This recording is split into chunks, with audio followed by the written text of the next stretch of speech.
Members, welcome to the HLS meeting. Since the last meeting, we've issued paper CB. We've issued a paper CB1 964/1415/01. Agenda for the next item. We have reform of the current system to determine whether an offence is to be tried by judge and jury or by judge alone. This item was discussed last year as well. And the second proposal, public consultation on the proposed apology legislation.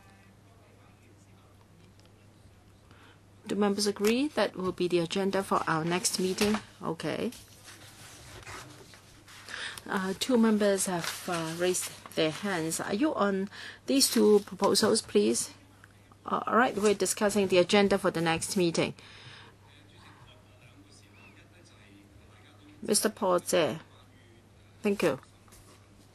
As we know, today there is a ruling by CFA on Nina Kung's estate, and there is a scheme of administration, and in the judgment by the Court of Final Appeal, they got various proposals on like Nobel Prize type of trust to be set up to manage the estate.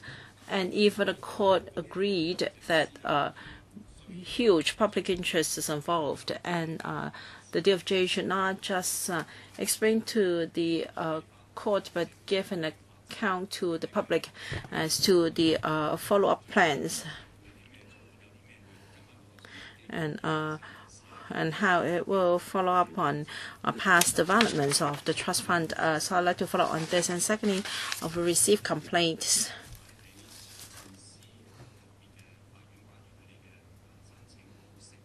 in relation to the handling of bail application by magistrate court on the 18th of July 2014. There was a case involving Hong Kong SARG versus Leung Kit, not our colleague. Some very severe words were used on how a magistrate court handled a bail application and an alleged breach of justice. So I think members of the public are very concerned about the handling of bail applications, whether it be at the police station level or at junior court level. So without interfering with judicial operation, I hope there can be an opportunity for discussing this. So we will discuss the system, okay? Ms. Alice Mack. Recently, there are a lot of discussion on the legal basis for having clearance and customs and also immigration procedures in Hong Kong. Yes, this was also raised by some members. Let's see if we can invite experts and academics on this subject to meet with us. Yes, we should discuss this issue because as an issue raised by many people with the XRL commissioning very soon. It would take me more than 40 minutes to reach Guangzhou, well beyond the estimated time. Okay, let's put it on our list of outstanding items.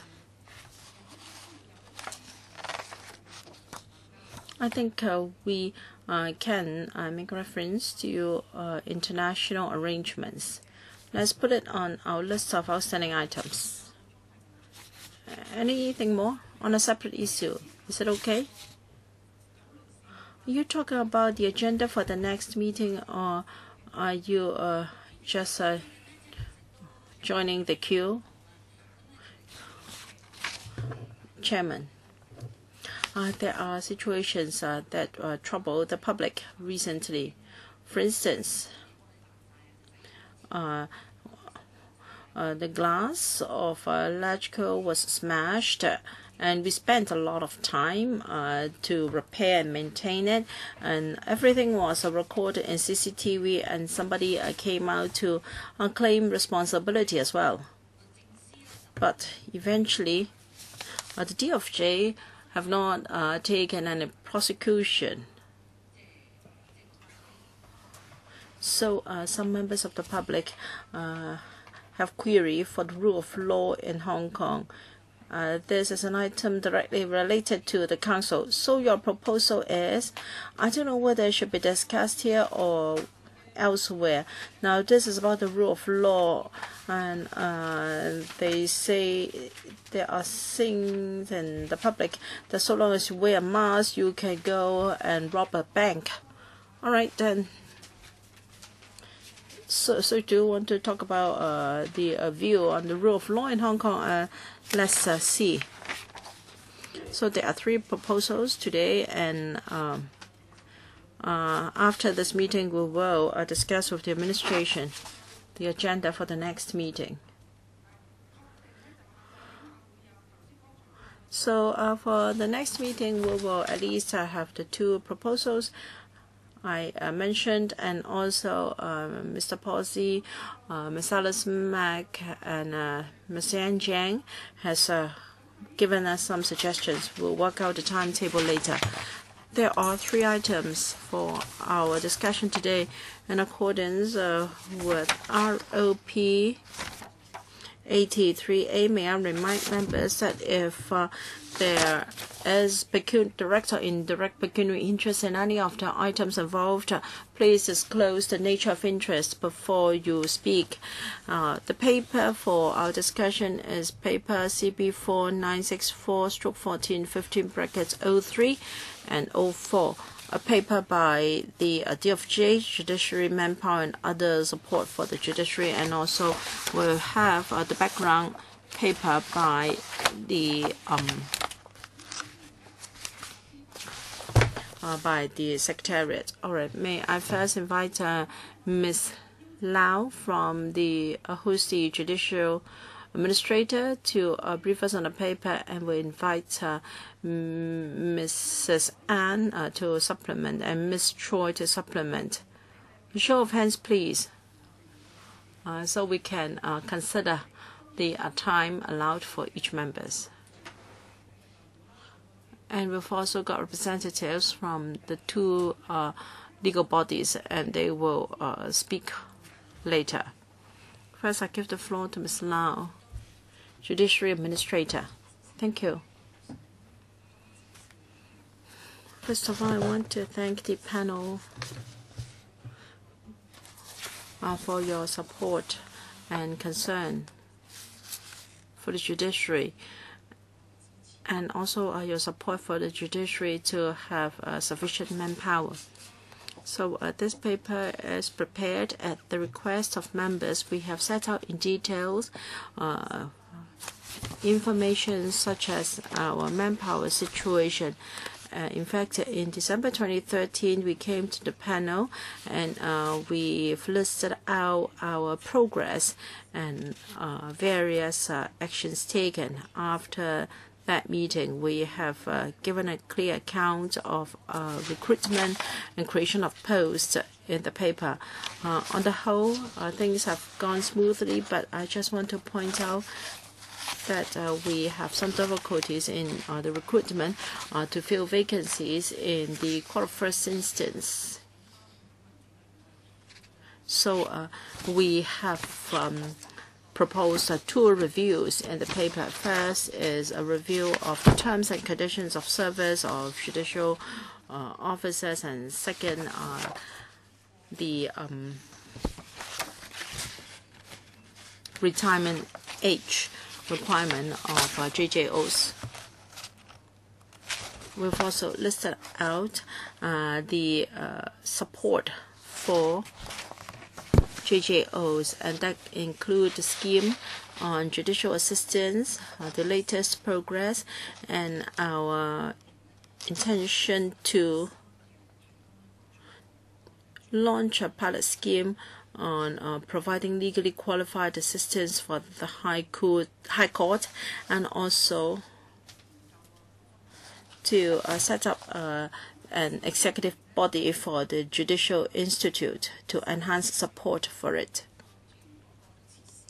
And we've also set out what we're doing in the short, medium, and long term to boost courtroom facilities and office accommodation.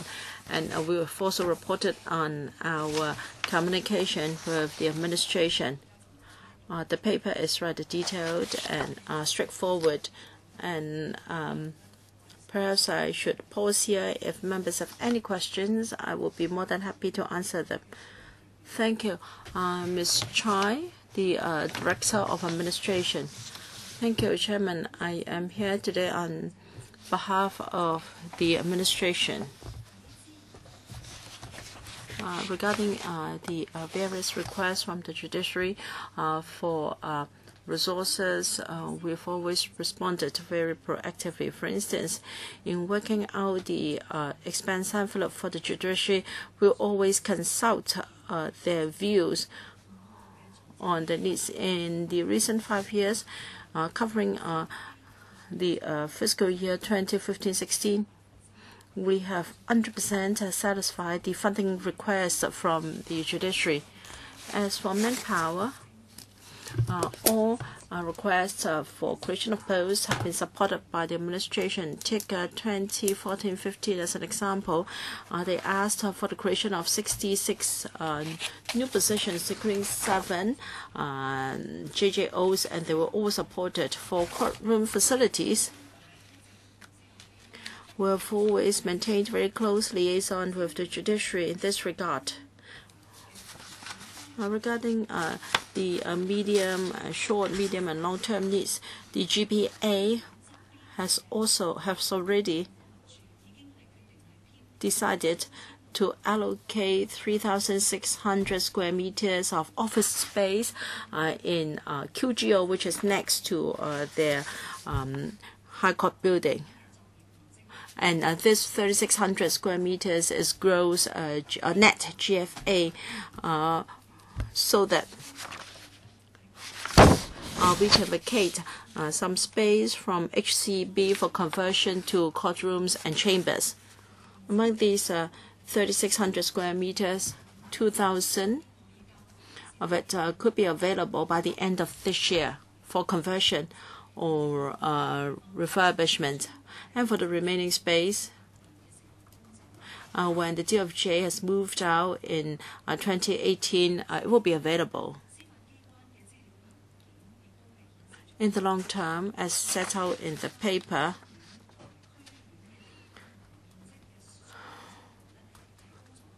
we have provided some technical information on potential sites to meet the space requirement of the High Court and District Court. Regarding the Lands Tribunal at Gascoigne Road, we have agreed that it will not be moved to Wan Chai, and when the floor space is released by the Small Claims Tribunal upon its moving to WKCD, that area can be used for expansion of the District Court and Family Court. Law Society, Mr. Hong. Thank you. I have gone through the papers, and I'm very happy that at least the Judiciary and the administration have both considered the issue of choice of site, because I think the present High Court as well as the Wan Chai Court facilities have been in use for over 3 decades. And it is increasingly difficult for the facilities to be rebuilt. And also, we are running out of space options for them. And even if we were to decide to move those 2 facilities today, that will not happen for another 10 to 15 years. And so, from our point of view, I think it would be better that we have gotten a start on this, because at present, it seems that we have judges available, but not the spaces to accommodate them. and I'm very much in support of the JA scheme. And actually, I've mentioned this before at meetings of this panel before. What happens now is that the judges themselves have to do a lot of clerical work and research work, which, strictly speaking, should not be part of their job description. And so the JA scheme will come in handy because it would mean that we can engage JAs to assist not only the judges of CFI, but also other judges. And so that's a big improvement. And having said that, there is one point about a paper that has made me not so happy. It's about the deputy.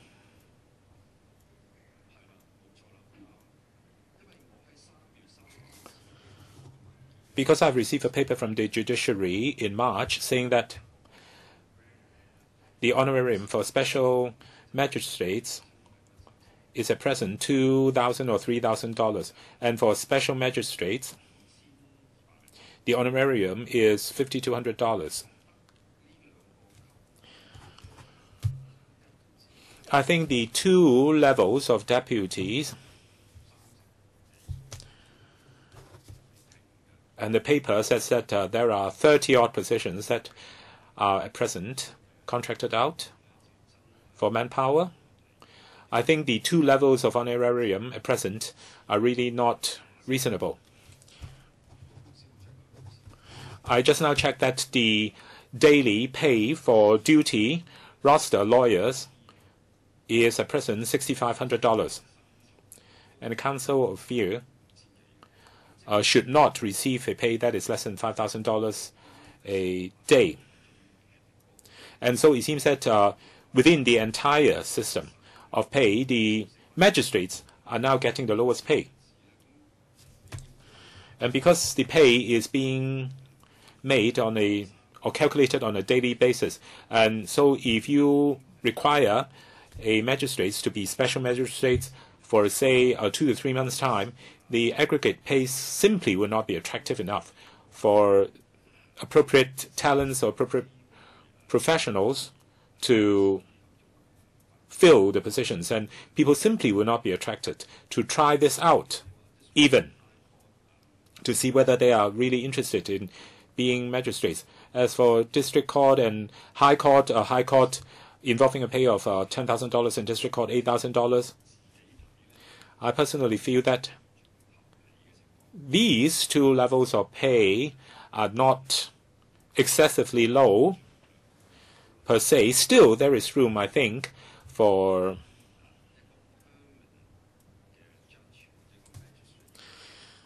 the pay to be revised upward in the sense that they should be pegged to 80% of permanent judge. Because if it is at 80% of the permanent judge's pay, then if you calculate it on the basis of 20 days out of a week, then the total pay would approach the reasonable level more closely. I hope that if you were to revise the pay in that way, it might be more attractive to members of the Law Society and members of the Bar Association.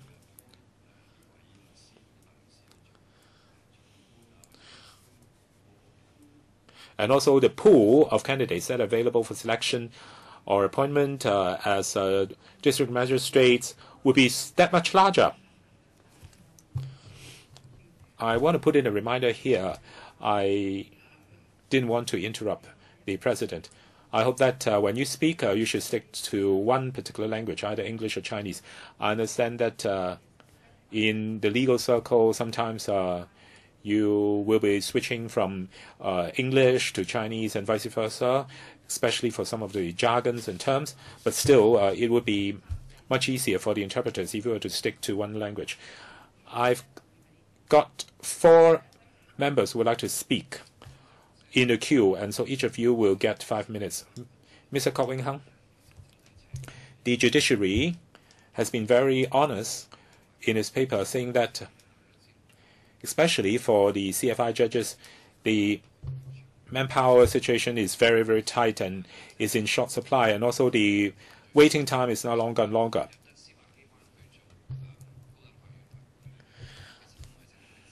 I think if someone is to enter the judiciary to be a High Court judge, pay is not all of the attraction. And the other part of the attraction is the purpose and the meaning of the job. However, if you require judges to work very, very long hours, and in some of the cases that I personally know, some of the judges actually have to work Saturdays and Sundays, and also they have to really work a lot of cases one by one without any gap in between.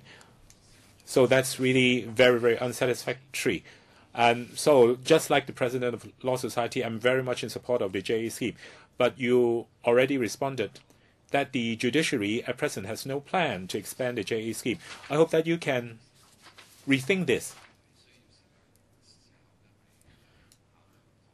I think you should really consider whether it's now time for the JA scheme to be expanded. This is point number one. Secondly, about the retirement age for judges. And this is another issue of concern for judges. And this is also one of the potential factors for a senior barrister to consider whether or not to be appointed as judges. And also, many senior barristers will only take up judgeship after they have left the original position of a barrister. And so it really is a very pertinent and relevant factor as to how many years of judges they would get left after they leave the barrister position. And also for the remuneration, you're going to have a review, as we've been told. And you will not only look at the salary issue, but also other fringe benefits and ancillary benefits. And when will a report on this be due?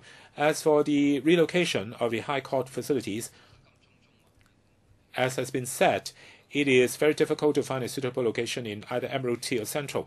I think your only option seems to be that you have to rebuild the facilities on site or in situ, and you should modify and bring up to date the existing range of facilities. Now, if the High Court Library is to be demolished and moved elsewhere, where will it go? So I've got 4 points that I've put onto the floor. I'm willing to join the queue for second round if necessary. Administration? First of all, regarding people who are legally qualified and legally trained to work as JAs for judges in order to give them administrative support, what happens is that in terms of background, during the past few years, at the Court of Final Appeal and Appeal Court, we have launched the scheme of JAs. And what we did then was to recruit a group of very young and very promising graduates to provide support to the Court of Appeal judges. And their deployment was that half of the time or half of a year they will spend at Court of Final Appeal and the other half at Court of Appeal. And we have put that into place for 4 years. And the scheme was considered a success by appeal judges at the Court of Final Appeal. But it was also discovered that the Court of Final Appeal and the Court of Appeal have different requirements on these JAs. And so if they were to be given only half a year to work each level of courts, it would not be sufficiently long for them to get fully familiarized with either appeal court system. And that is why we have said before and in writing as a response to Mr. Kwok that we are now modifying the scheme. And the Court of Final Appeal JA scheme will continue. And the number of people recruited will increase. And this is to start this year. And also, these JAs will stay with the Court of Final Appeal for an entire year. Now, for the Court of Appeal, convener, in the near term, our research is now nearing an end. We are going to launch a new scheme. For the High Court, we are going to recruit another group of legally trained and qualified personalities to provide support to High Court judges. And this is a new scheme. And we hope that this group, you are talking about CFI.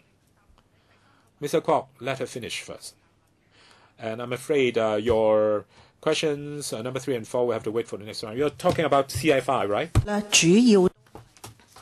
The idea is to have them serve the Court of Appeal in the main, but not restricted to the Court of Appeal. They may have to cover some of the work generated from the Court of First Instances first. All right, I'm afraid I have to give the floor to another member, and Mr. Dennis Kwok will queue up for the second round. Mr. Cham Kamlam, thank you, Chairman.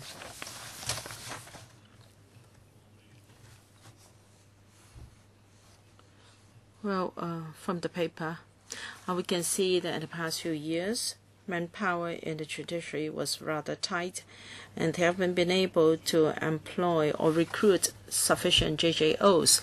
So I'd like to know the reason why. Is it because the pay or the conditions of service is not attractive enough, as pointed out by the chairman of the Law Society? Is it because, say, the deputy magistrates were too poorly paid? Or is it because we do not have enough legally trained manpower? So what are the reasons? And I'd like to know the measures the administration have to attract more people to fill the vacancies. Thank you. Thank you, Chairman, and thank you for your question, Mr. Chan Kamlam. In the past few years, as set out in the paper, in the past 4 years, there have been 9 recruitment exercises in district courts and magistrate courts and deputy magistrates. We have been doing very well in our recruitment exercise. The only problem we have was with the Court of First Instance, CFI. In the past, we had a recruitment exercise once every 2 to 3 years.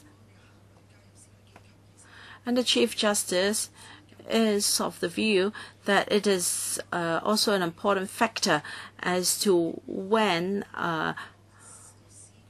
lawyers or barristers will join the judiciary. And if we only have a recruitment exercise once every 2 to 3 years, the timing may not be right. So we have tried out a new strategy. Instead of doing it once every few years, we have made it an annual exercise. The response has been satisfactory, but still we weren't able to fill our vacancies. And we hope that we can tackle this problem from 2 fronts. First, the study we're going to do. Now, the income of judges can be divided into 2 parts. First, their monthly salary, and second, their terms of conditions. For their salary, the Standing Commission has a 5-year review of their pay levels, and for the annual adjustment, again, this will be done every year. And I think we're going to conduct a review on the terms and conditions of service of JJOs to see whether we can come up with proposals to attract more people to join the judiciary. And as mentioned, we believe the retirement age is also an issue for lawyers to join the higher levels of courts, usually they do so at a later stage of their career. So after they have joined the judiciary, for how long can they serve in the judiciary before they are required to retire? We know that for lawyers that have joined courts at the rank of district court or above, they have to give an undertaking. Unless they have the permission of the CE, they cannot join private practice anymore, and such permission has never been granted in the past. So for judges or JJOs of a senior level of court, the retirement age is also a determining factor. So we will work on the statutory retirement age of JJOs, hoping that we can come up with some solutions to tackle this problem. Chairman, I hope that the reviews can start ASAP, because we all know where the problems lie, and we've dragged our feet. The situation is far from desirable. As mentioned by members, the waiting time, the court waiting time is very long. That may generate a heavy burden on existing judges, and when they hear cases, when they make judgment, will they be forced to cut corners, so to speak. So I hope that the administration can conduct these reviews ASAP to improve the situation. Thank you. Mr. Albert Ho. Thank you, Madam Chair. And some of the issues are addressed in the paper. I'd like to talk about judicial assistance. I think this is greatly needed in CFI, because for some cases a lot of documents are involved when involving evidence, for instance. So if the court is responsible for sorting out all the exhibits and evidence in order to write his judgment, this is quite onerous. So I think the CFI needs judicial assistance even more. So I hope that judicial assistance will not just be provided to the CFA or CA. And as you know, more and more trials are conducted in Cantonese nowadays. Most of our judges received a training in English, and some of the ruling is of a very high standard. But I want to know the assistance rendered to JJOs when it comes to the writing of judgment in Chinese. Will there be somebody to help them? And as for deputy judges or magistrates, I'd like to know whether courts judges from a lower court have been appointed to CFI without making that a permanent appointment. Because I've seen some very protracted cases, and this is rather interesting. And I'd like to know whether you take out advertisements overseas when you have recruitment exercise. Because from time to time, famous lawyers and judges were employed to courts in Hong Kong. The merit is there could be exchange with other jurisdictions, and that can also fill up our vacancies. So I think you should review the retirement age of judges ASAP, because for many judges, when they retired, I felt that they were still very able. And if we can extend the retirement age of judges, that would be an excellent way to fill the manpower gap. Now, we have a new scheme we will employ legally qualified assistants for the High Court. There is no ruling out that these assistants would also help the judges in CFI, because in individual cases, these JAs also helped judges of CFI, although in the main, although that would be in the minority.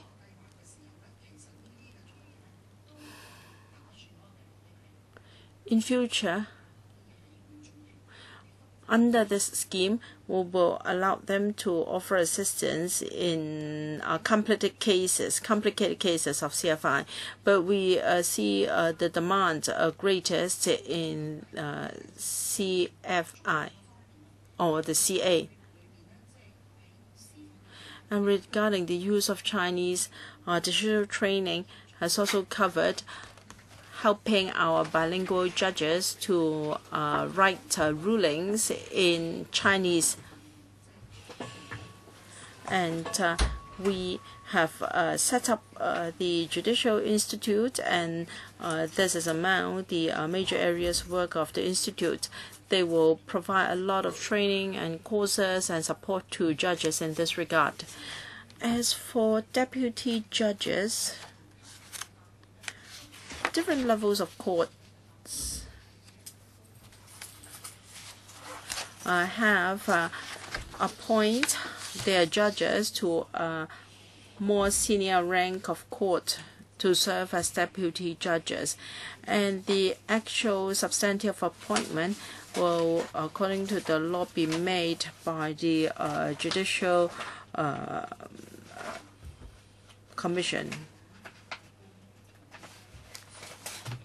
All our recruitment exercises involving all levels of courts are put on a website.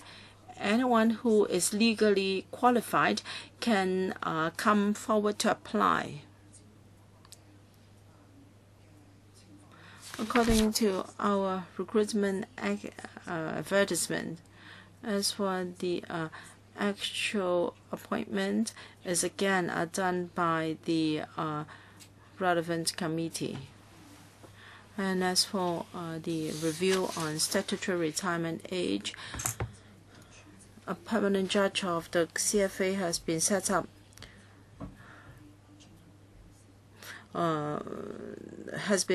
chairing a working group set up to consider this issue.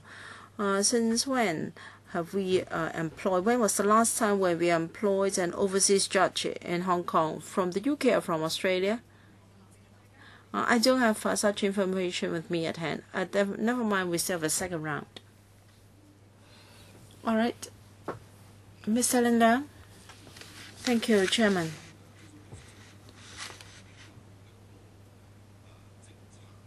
I'd like to know whether the Chief SJ of CFA has this policy not to employ overseas judges to the CFA.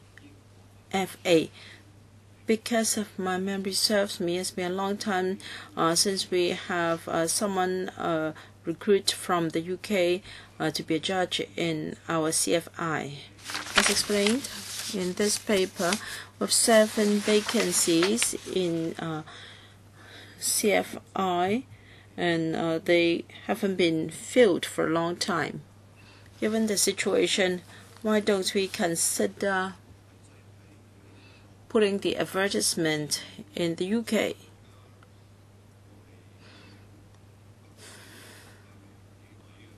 We have quite a number of retired judges of CFI serving as deputy judges now. Of course, in our CFA, in each sitting, there must be at least one non-permanent judge from common law jurisdictions.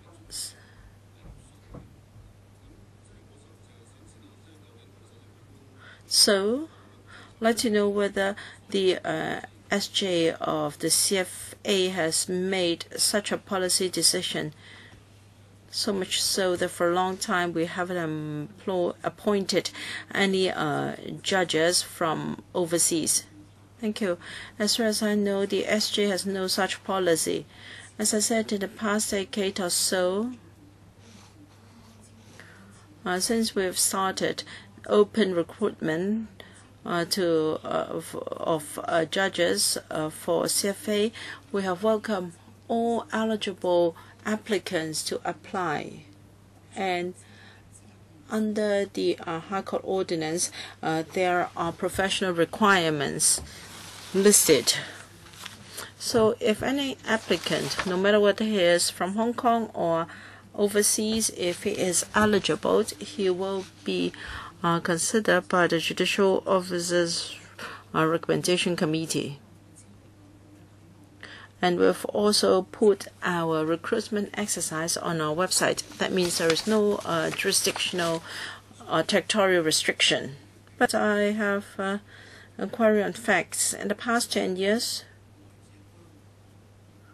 how many judges do we have?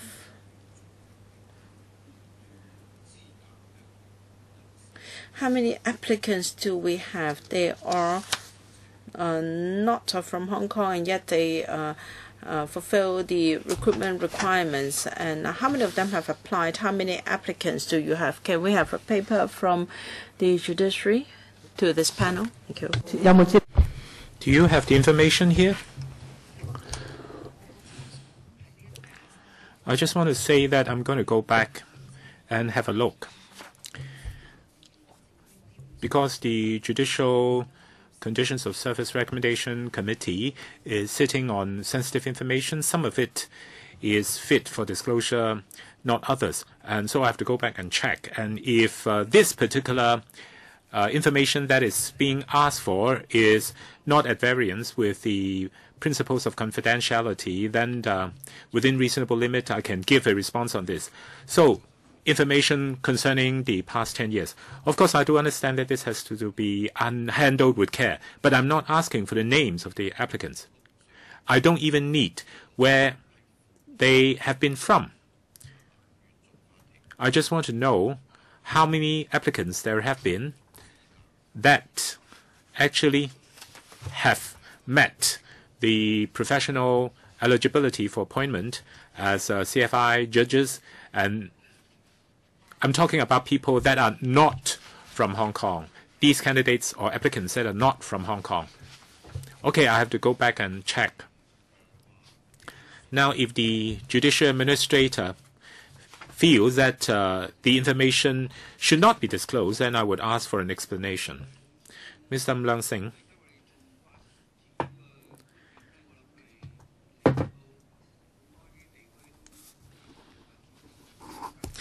I think many territories and countries are now competing for the same pool of judicial talents because everybody is stressing rule of law.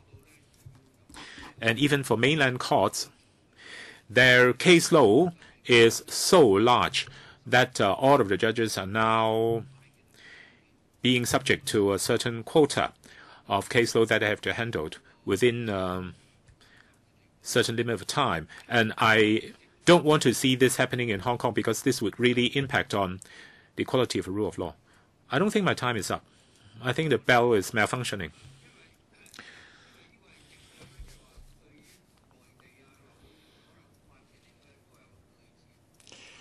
So for mainland China and for many other countries, they are all trying to compete for the same pool of judicial talents.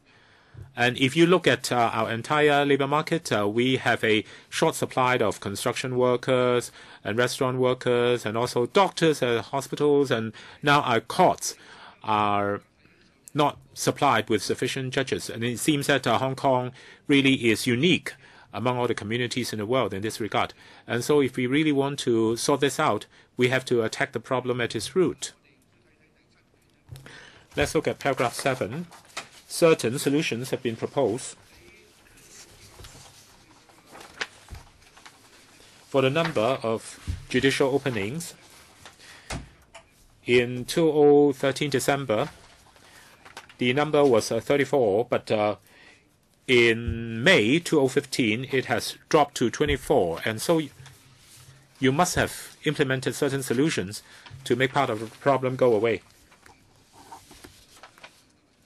So is it really a matter of money with regard to the CFI judges?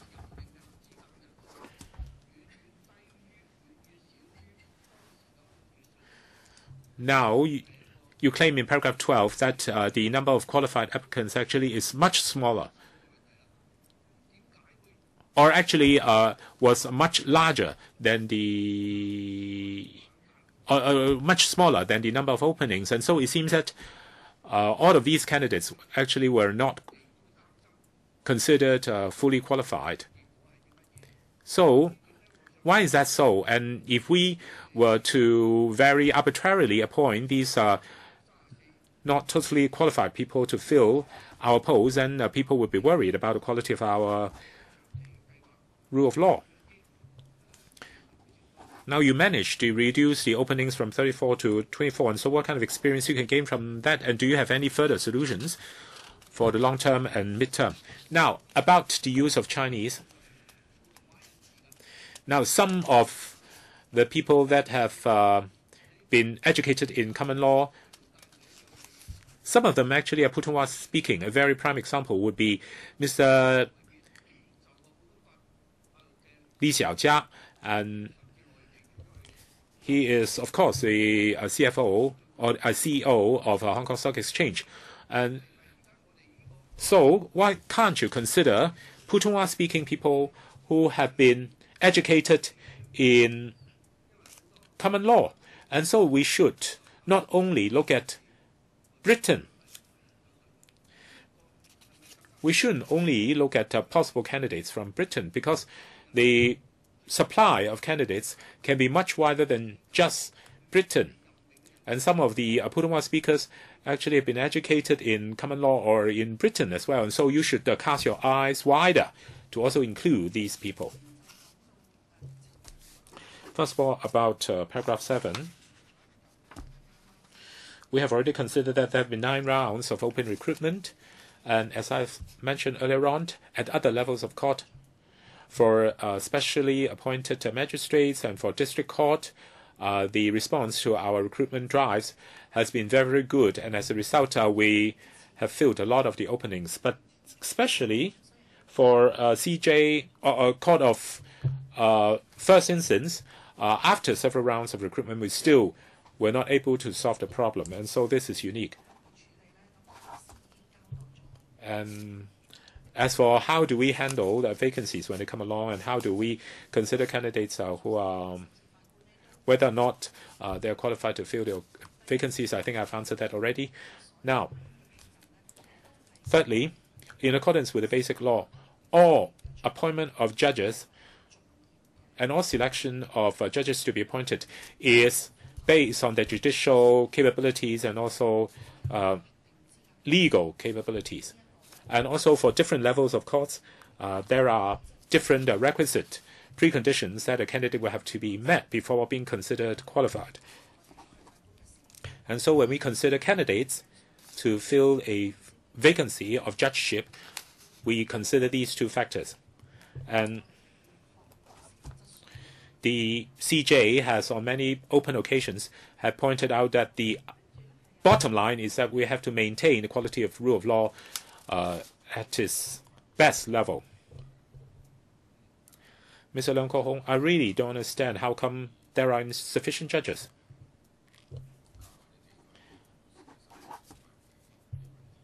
Can you consider recruiting people from other common law jurisdictions to fill the vacancies?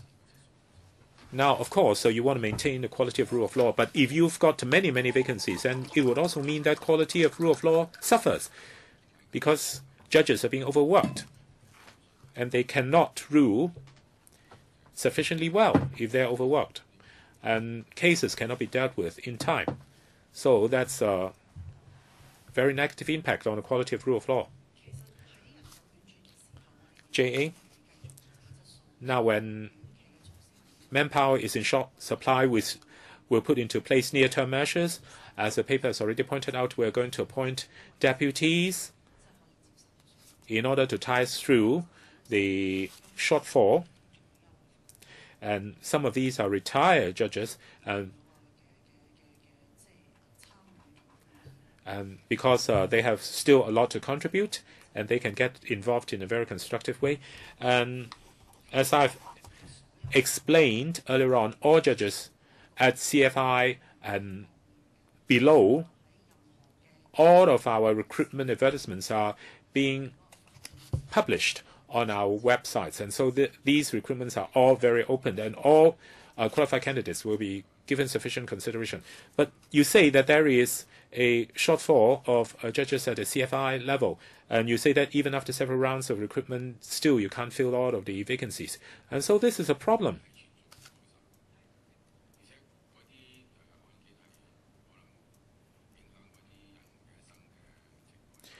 And also CFI is already a very important level of court, and cases are being ruled on at CFI court will have large impact on the people involved. Indeed, that's why we have near-term measures to appoint deputies to support the CFI system. And also under the open recruitment system, we are doing 2 reviews in order to make our packages more attractive. First of all, we will review the conditions of service of CFI judges, and secondly, retiring age, because in accordance with the study findings that we have, these are the 2 pertinent factors that would affect people as to whether they would consider entering the ranks of CFI judges. So for retiring age, if the retiring age is put back, then it would be more attractive to retire judges. Now, say if I already am a retired judge at the age of 60, and if I have to be appointed as deputy to continue ruling on cases for another 10 years, then it would mean another 10 years of my life. So what exactly do you mean by retirement age? Now, for retiring age, different courts have different retiring ages for judges. For High Court, it's 65 years. Now, for legal practitioners that eventually joined the ranks of judges, they usually joined the ranks of judges only at the later stage of their legal career. And so how many more years can they work as judges will have a very important bearing as to whether they would consider entering ranks of judges favorably. And also, once a legal practitioner has joined the rank of judges, he will have to give an undertaking that he will not practice law again privately. And so retirement age is a pertinent factor, because if the retirement age is too early, then it would really affect them, because they won't have too many years left on working as judges. And so different people will have different consideration, of course, and so we have to do our research and study on various fronts. And so we have a review on retirement age to see what should be the optimum retirement age for different levels of courts to make judgeship at those courts more attractive to potential candidates. Secondly, about conditions of service for judges, to put it simply, there are 2 parts to a compensation package for judges. First is the salaries, and secondly, the fringe benefits such as housing, medical, and education, allowances, and so on and so forth. As our paper has pointed out, the Standing Commissions on Civil Service salaries already will do the review on the salary part of the compensation package. But the fringe benefit parts have not been under review for a very, very long time. And so our review is to target that part of the compensation package, the fringe benefits. And that review is going to yield findings to help us to understand how to improve the fringe benefits to make them more attractive to potential candidates. So these are the two reviews that we're going to do in order to make the whole package more attractive. Now it's my turn. Having heard from the JA for so long, I feel that there is one point that is missing from your papers. How do you encourage internal promotion? Now, you've been emphasizing that you are appointing deputies and you are offering a lot of trial opportunities for potential candidates. But judges have to make very important decisions that will have very big impact on society. Now, if there are people within the judiciary that have joined the judiciary at a very early part of their career, and they must have accumulated a lot of experience. Unless, of course, your internal training absolutely doesn't work, then it's your fault. But I have not heard from you as to what you're going to do in order to speed up internal promotion, because that will mean more upward mobility. I have to declare interest. I'm teaching law at CityU. Every year, many graduates come out of our law faculty. And paragraphs 7, 10, 11, 12 say that suitable candidates have been smaller than the number of openings. So it seems that many people are applying, but you feel that they're not qualified. Those who are not experienced enough, of course, you cannot appoint them. But when it comes to succession, we encourage rather young and outstanding legal practitioners to join the judiciary at the point of magistracy court or a district court.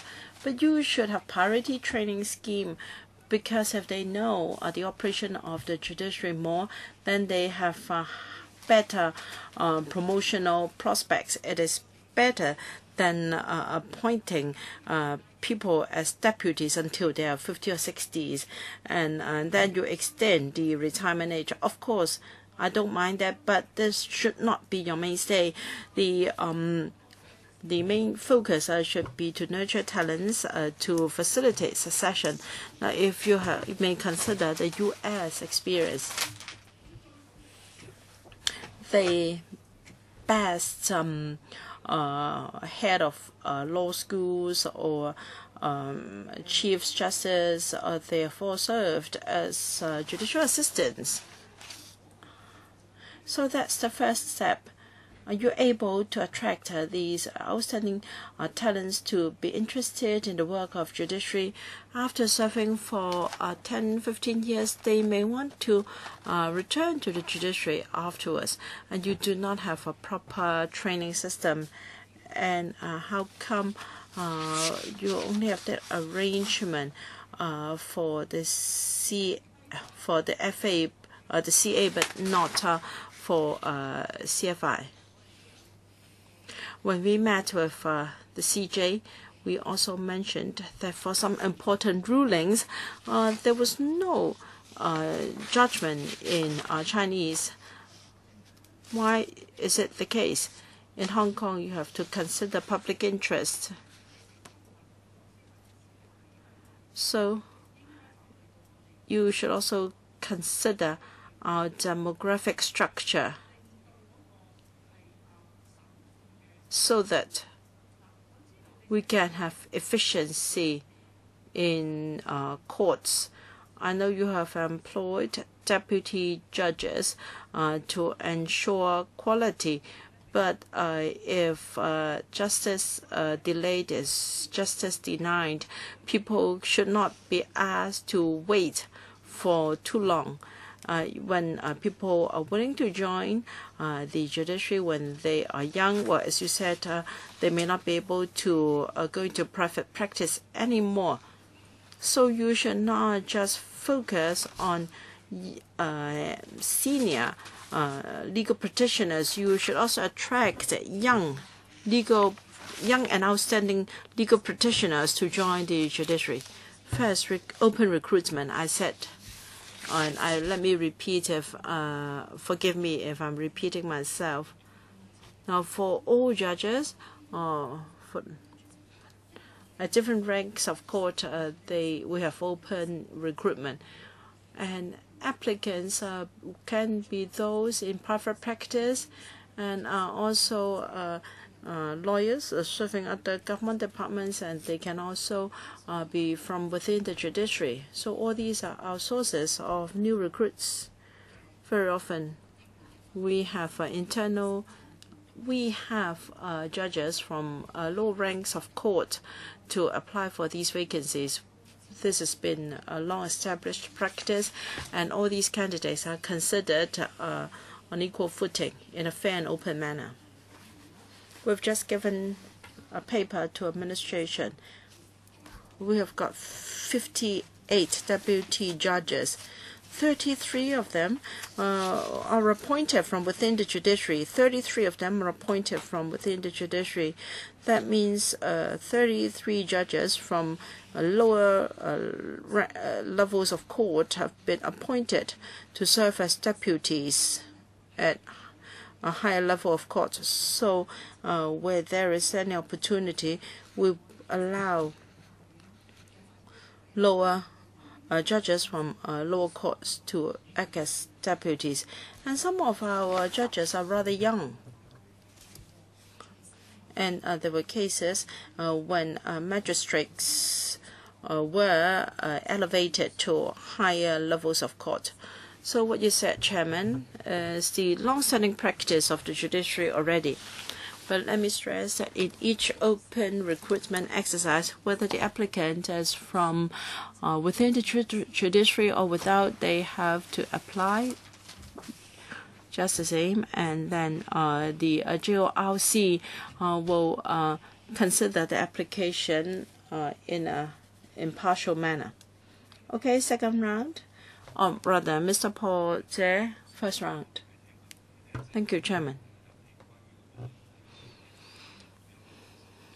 It is said that the retirement age of High Court judge is 65 years old. I'd like to know who and under what circumstances can retire a CFI judge can be reappointed.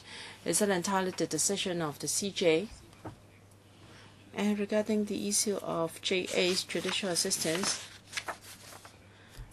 if they are only employed to help judges in the CFA and CA, then you've overlooked the busy workload of judges in CFI.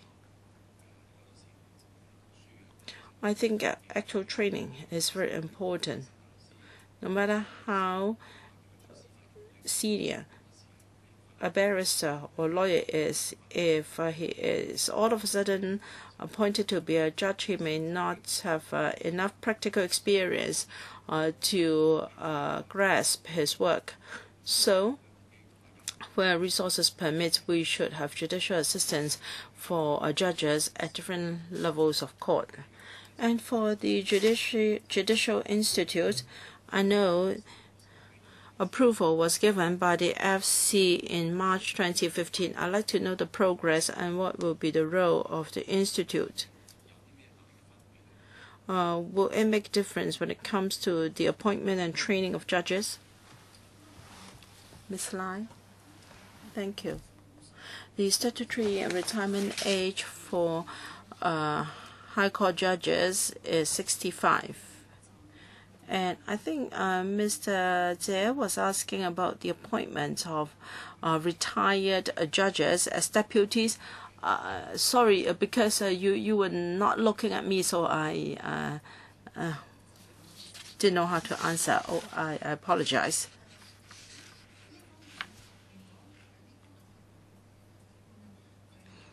If an HC, a retired High Court judge,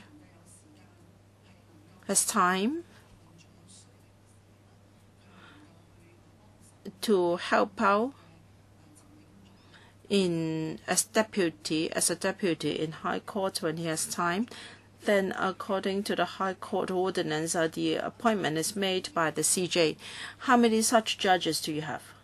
Well, they are appointed on a case-by-case basis, so I don't have the actual figures with me.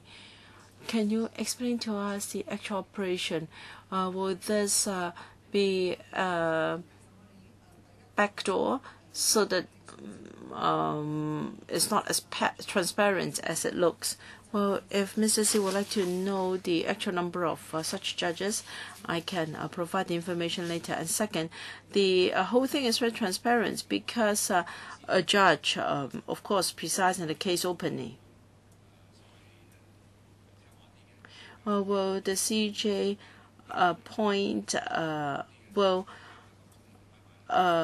retired judge who was more cooperative or obedient gets a higher chance of being appointed as a deputy? We usually consider two things in appointing deputies. First, whether there is any operational needs, and it also depends on whether it is a civil or criminal case. And third, it is also about whether the retired High Court judge is free or willing to be appointed. I think Mr. Tse is asking for actual statistics. Yes. For police officers in the civil service, for instance, there are criteria for a retired police officer to be reappointed. But here in the judiciary, it seems the CJ has all the say.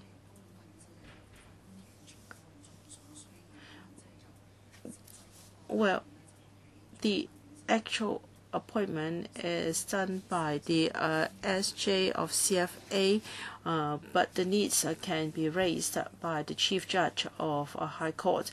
Whether the retired judge is willing or available, whether he is in town, is an important factor. Mr. Jie is asking for the numbers. Well, we can go back and check. Mr. Jie would like to have the objective statistics. I have got a few more questions, but time is up. Well, for the JI, it has nothing to do with appointment, because appointment is done by the JORC.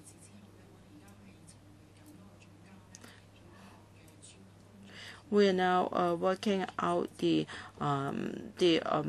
terms of reference of the executive director of the JI, and we will recruit the one to man the post very soon. Mr. Kwok, 2 minutes, okay?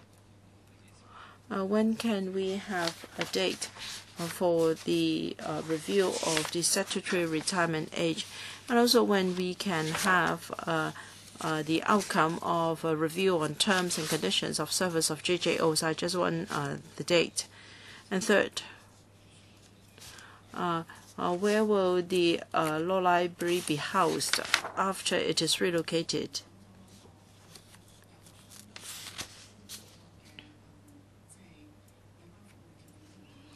First, the review on the terms and conditions of JJOs. The work has been going on for a while. It is towards its end, and we hope to give proposals to the administration within 2015-16. As for the review on statutory retirement age, a lot of areas will be involved, so we believe it will take quite a while. How long, please? We are not definite now, but we do not have a definite time frame. Will it take you 1 year, 2 years? It will certainly be not 1 year. The working group chaired by a permanent judge of the CFA is now considering the progress. But if the issue is resolved by the time all judges have retired, then it's meaningless. Yes, we do understand that, but any measure will have far-reaching implications, so we have to be very cautious and consider the views and impacts on all stakeholders.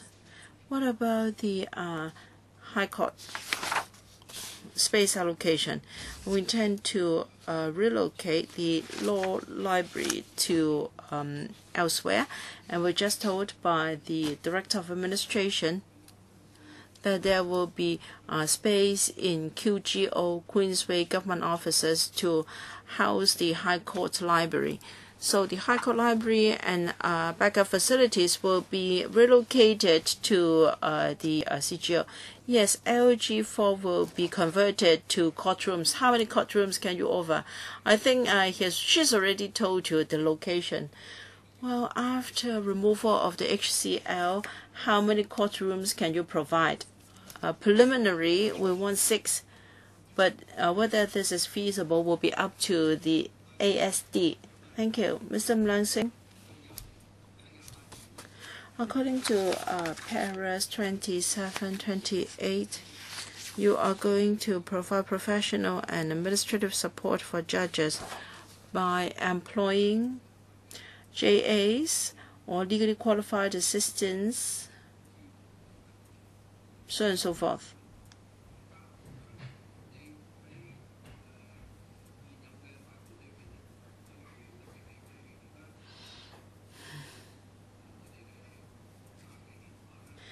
There are more cases involving Chinese Constitution and interpretation of the Basic Law,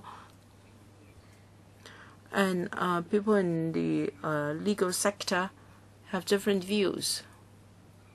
And when the place is put in front of the court, we rely on the judge to rule. From the management's point of view, does the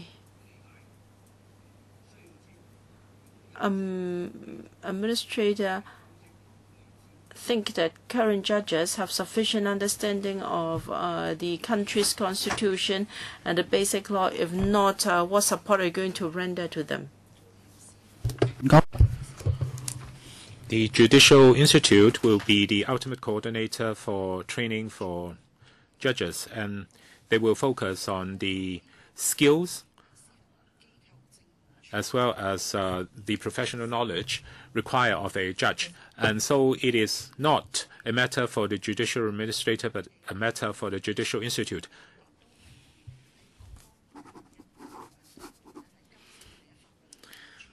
And the judges themselves, of course, will update their knowledge and skills on various legal matters as and when necessary, and also they will stick to the guiding principle for judging cases. Now, I would like to talk about Judicial Institute. First of all, I just want to point out that the panel really is very supportive of all training options for judges. I just want to know whether resources-wise we can offer you more support, or whether in terms of any other areas you need any assistance from us. We'd like to thank LegCo for supporting the creation of a post for Judicial Director, and also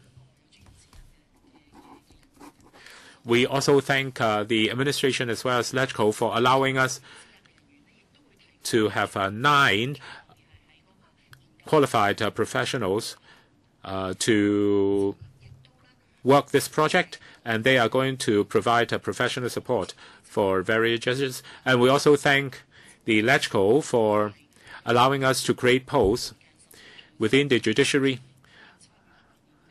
so that the people filling these vacancies will have protected time in order to participate in judges' training. So as has been said, we are fully in support of the work of the Judicial Institute. We just hope that you can continue to supply us with regular reports on this work. Now the time is up for this item, and we thank the administrator and the DFA to explain relevant issues to us. Now we are moving on to item 4 on the agenda. Review of the implementation of civil justice reform is paper CB 964/14-15/05. Madam Lau, the Judiciary Administrator, will continue to be with us. She will walk us through the paper. And then the floor will be open for members to put questions to the Executive. The CJ reform has been in place for over 5 years.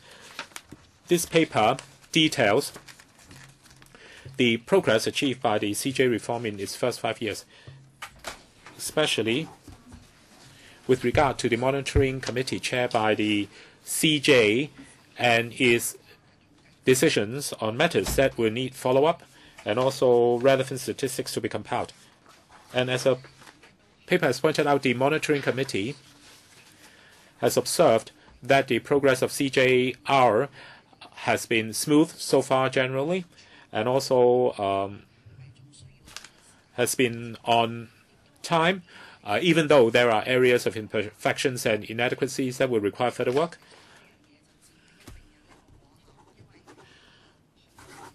And very often, case management efficiency actually is the aggregate result of a variety of factors, and so CJ reform may not be the only source of solution in order to raise case management efficiency. So I'm going to stop here so as to allow more time for members to put questions to us. Okay, we've got 3 members who would like to put questions, and each of you will get 5 minutes. Mr. Kwok. Thank you, the Judiciary, for compiling this report. I think the situation is especially worrying with regard to the long waiting time. If you look at Table 5.1 or Chart 5.1, the waiting time really is too long. And it has also come to my attention that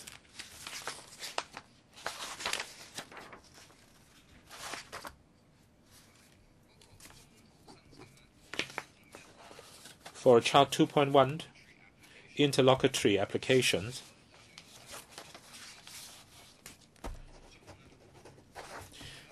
the number has risen from 2,786 to 3,600.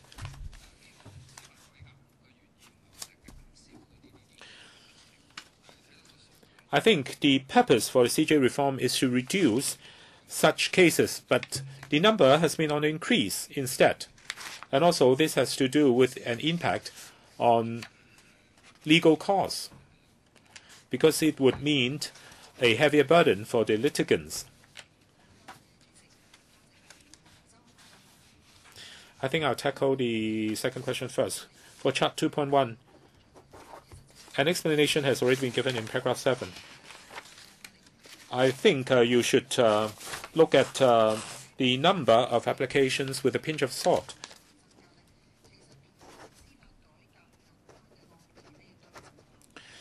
While the number of applications is on the increase, at the same time, CJ litigation cases have also been on the increase, and so you also have to look at the corresponding increase in CJ cases. Now, first of all, I'll tackle waiting time first as my answer to question number 1. Now, High Court waiting time is long, and we are aware that this is a problem, and we are actively working on it. But very often, the length of waiting time is not only the result of matters related to the CJ reform. Manpower can also be a relevant factor, and as we have mentioned earlier on in the previous item, manpower shortage at the High Court level has been a contributing factor, and also number of cases has been large.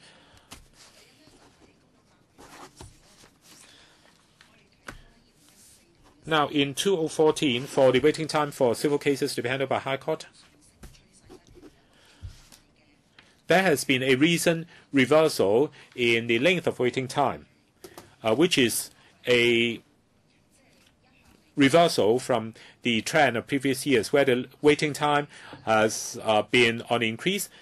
But now the waiting time has come down to 196 days, which is much closer to our target time. And so this is one of the positive and more favorable development so far.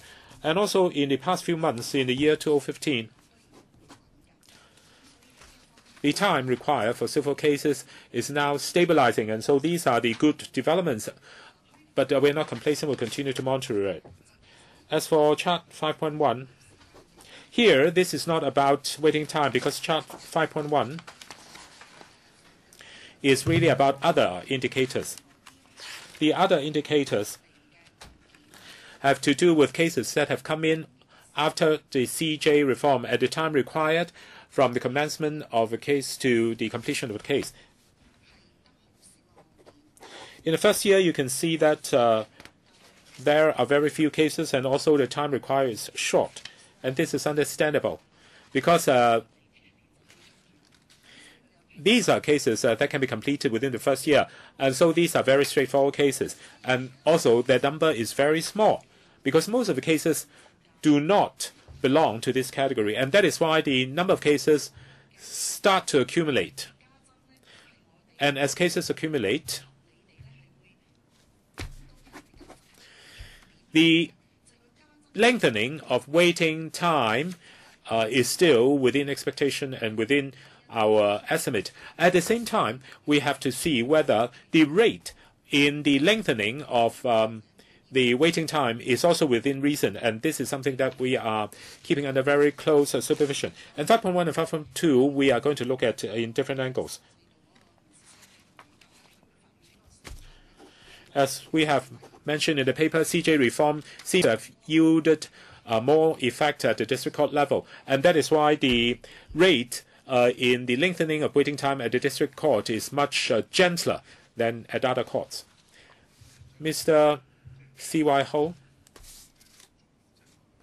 I don't know what you're going to do after the interim review is completed. I'd like to know whether the profession's views have already been brought to attention, especially the two lawyer societies.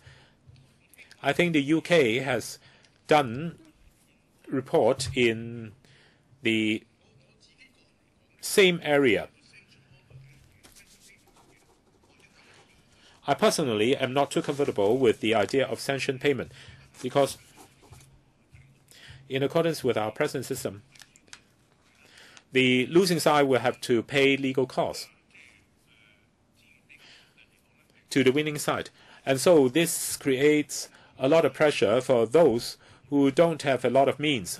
But all along, the present system has been like this, and so there is really very little we can do. However, if you were to throw in sanction payment, it would mean that for those who are financially challenged, they would be under even greater pressure.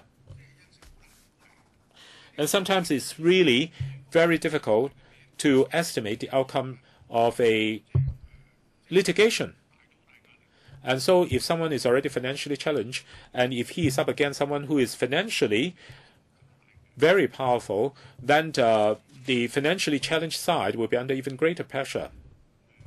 I don't know what comes out of the UK report in the area. I don't know how the two professions of lawyers look at this.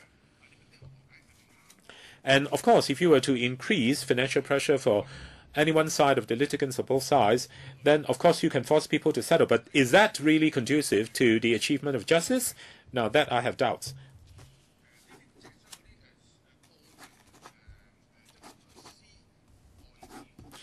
And also for people who are representing themselves in a litigation, I think all along this has been the major problem. If someone is involved in litigation without lawyers' representation, how much more time will they take?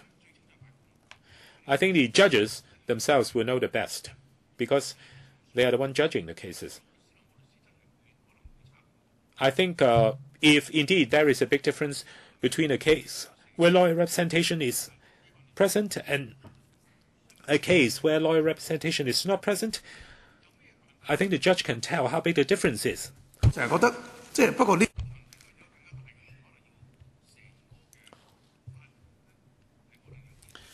And of course, this would lead to an even greater issue, the review of the legal aid.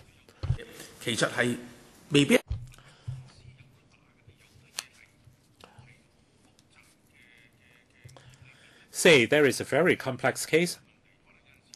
Maybe it's not a matter of winning or losing the case.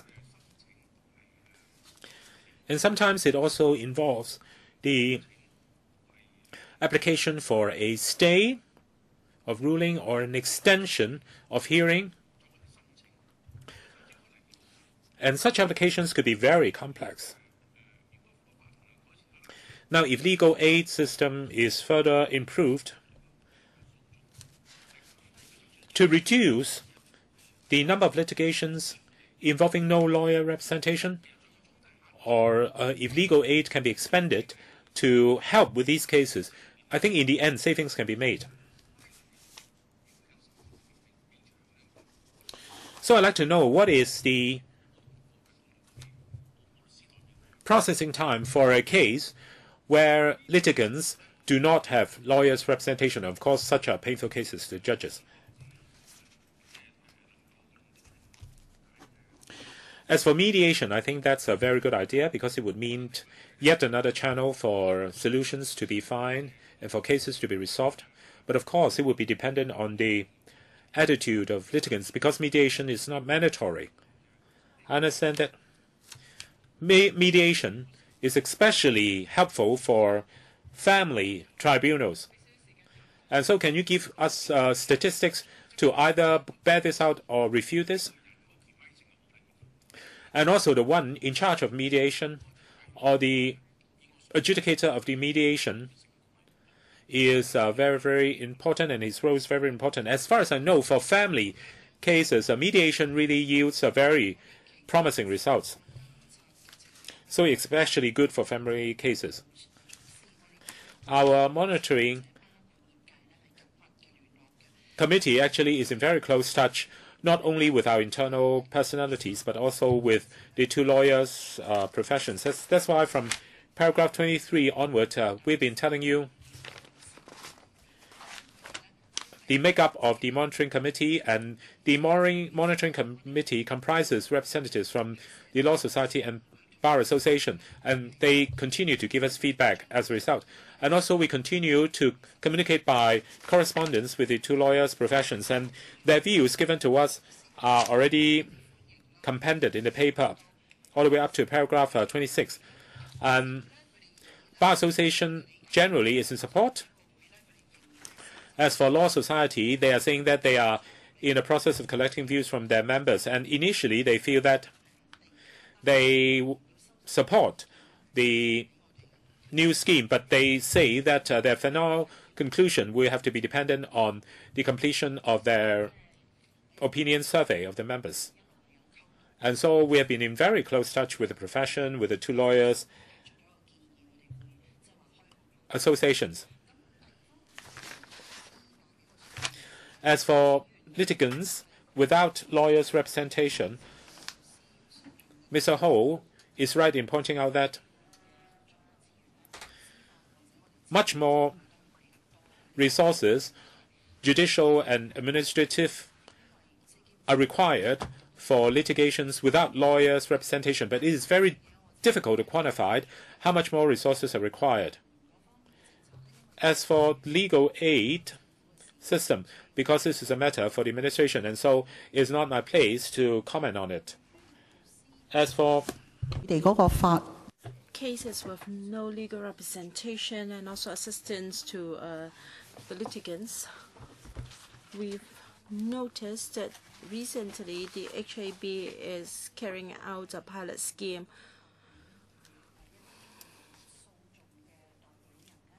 to provide legal assistance in relation to process or procedures to cases in the High Court.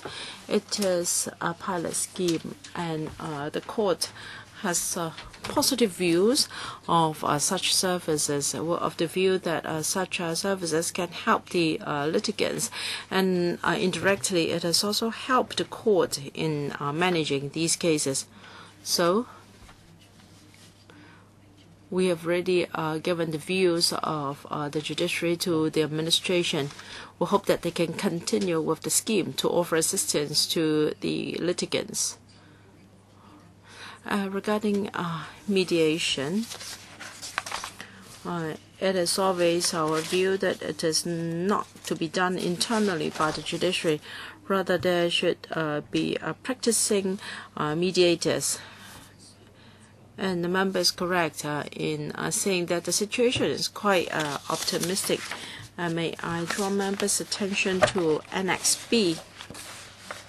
We have set out the outcome and details of mediation in the past few years.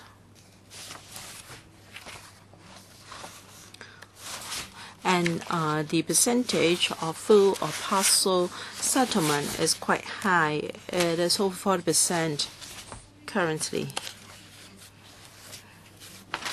Some might not be able to come to an agreement during mediation, but if we include cases that could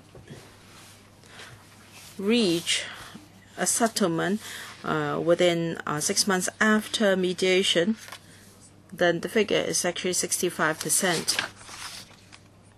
So this shows that the situation is rather positive and optimistic. Such information can be found on the website and is also updated on a regular basis. We have it is my turn. I'd like to follow up on this question. May I draw your attention to figure 1.1? We have an increased number of cases. But regarding PI cases, personal injuries, it seems that settlement is easier. So can you explain to us more clearly? Mr. Ho said that mediation for marital cases may be easier, but for PIs and other litigations, we talked about families that need follow-up, and it is desirable if mediation can be useful. Now, if you take a look at figure 1.1, number of cases, but you also mentioned that for PI cases, mediation have been easier. Table 1.1, Table 1.1. Number of cases has been increasing, and you mentioned here that you believe for PI cases mediation could be easier. Does that mean that there will be no such cases, or are you talking about a preliminary situation? Now, this is about the number of cases filed, not the number of cases heard. So for some of the cases, they were subject to mediation, right? Some cases already went through mediation before they were filed. We didn't know. And for other cases, there might be a mediation between the parties on a voluntary basis. We have figures here on the court requiring them to go through mediation based on the code of practice. So we only maintain statistics where the court was involved, or where the court hinted or instructed them to try mediation. So the cases here do not represent all the mediation cases. We can only include cases that were known to the court, because we have such documents and information. And may I clarify that CJL is mainly on civil cases. They do not include family matters, because family matters is a special category and they are dealt with separately. But mediation has been used in family cases a number of times. Yes, but we have different practice for family cases. But as the CJR is done under the code of practice, I think the practical experience can be used for reference for CJR. You mentioned the code of practice. Is it true that for PI cases, the court very often encourages the two parties to mediate or to settle, right?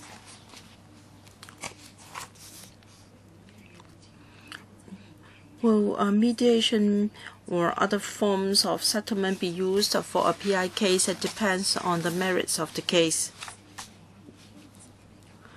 In PI cases, usually the principles are rather specific, and there is usually a greater chance of settlement beforehand. But whether it is always the case, it depends on the merits of the case. Sometimes they may have to go through mediation. They may come to an agreement or settlement through other means. Mr. Dennis Kwok, second round.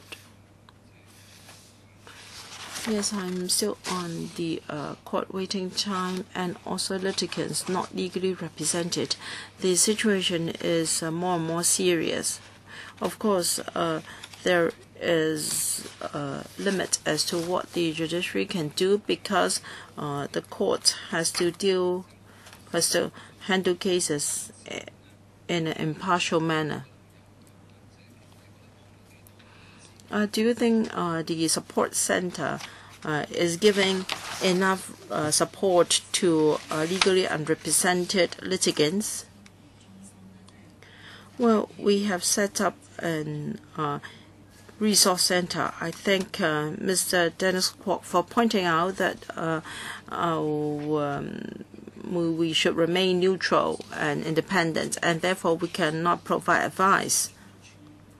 But we are able to deal with a lot of inquiries, and therefore there have been a lot of inquiries, and the resource center has helped in dealing with inquiries on procedures. However, the resource center cannot provide legal advice or other forms of legal support. We cannot do it, neither should we do it. And as Mr. Kwok said, this has gone beyond the scope of the judiciary. As I said, the HAB has launched a pilot scheme. I know they do not cover all cases. The pilot scheme has its own scope and conditions. But according to our experience in court, if a litigant has got the assistance of the HAB, the court does feel that it is useful for the handling of the case. Okay, I think we will stop here. Thank you very much. You have a follow-up? Just a very short follow-up. My question was not answered. There was a review in the UK. So can we learn anything from the UK's CGR?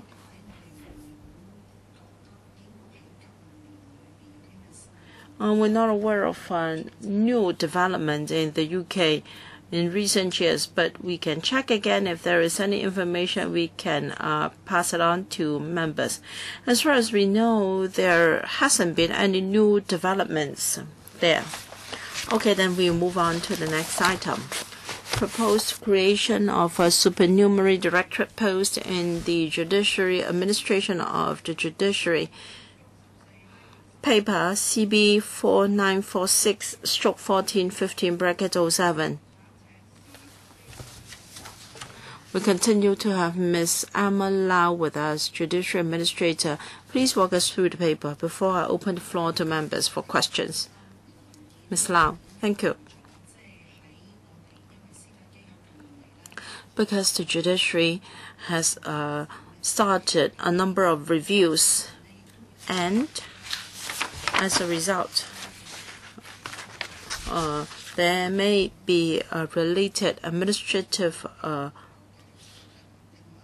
works, and the IT that we have legislative work due to the two key initiatives ahead, and one is the Information Technology Strategy Plan, and the second is review of family procedure rules.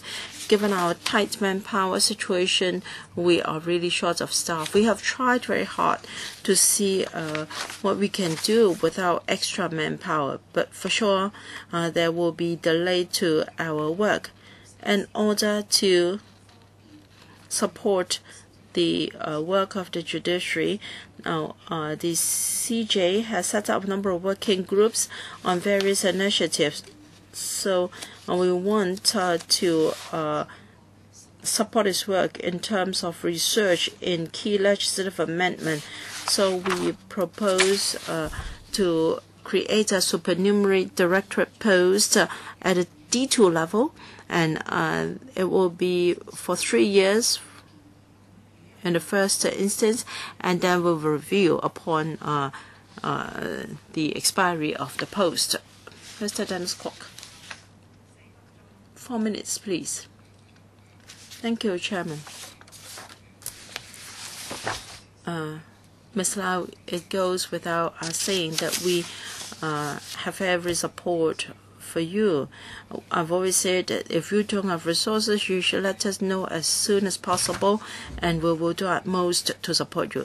This is on behalf of the legal sector.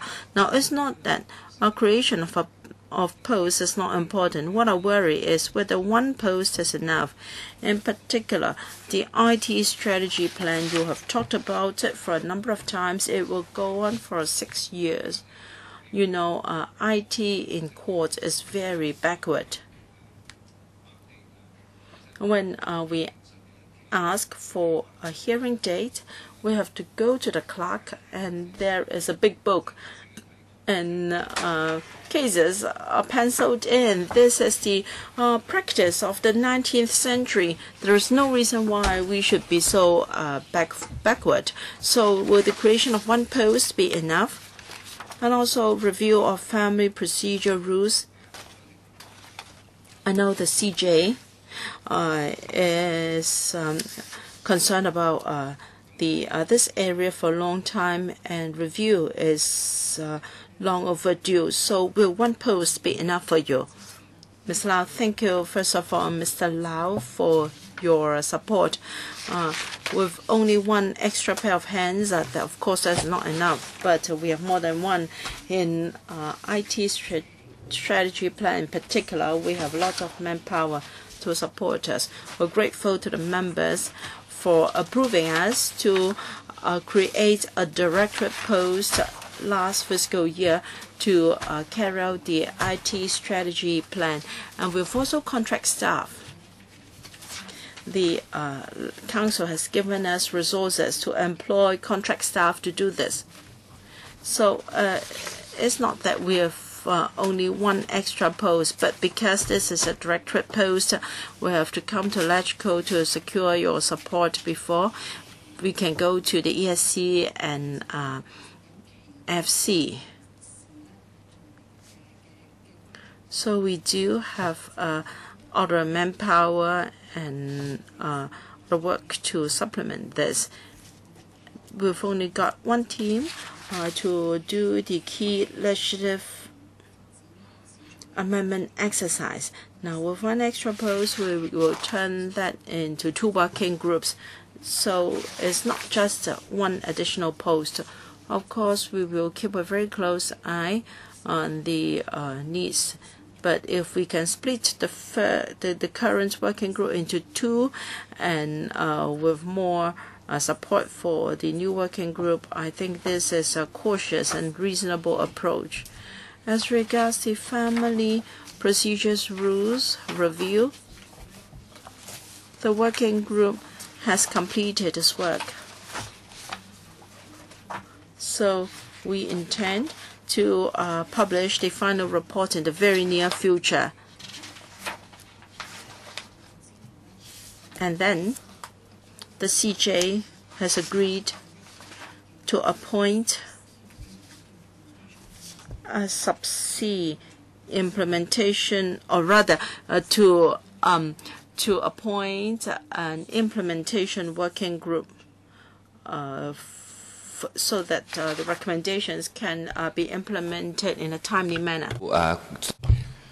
For family cases tribunal, you also have to get clearance from LegCo to have it reformed. And when will your reform packages be tabled in front of LegCo? There are 2 steps. First, the relevant proposals for reform. And we have already completed the consultation, and there is already a final report being produced. And such proposals actually have been discussed by LegCo before.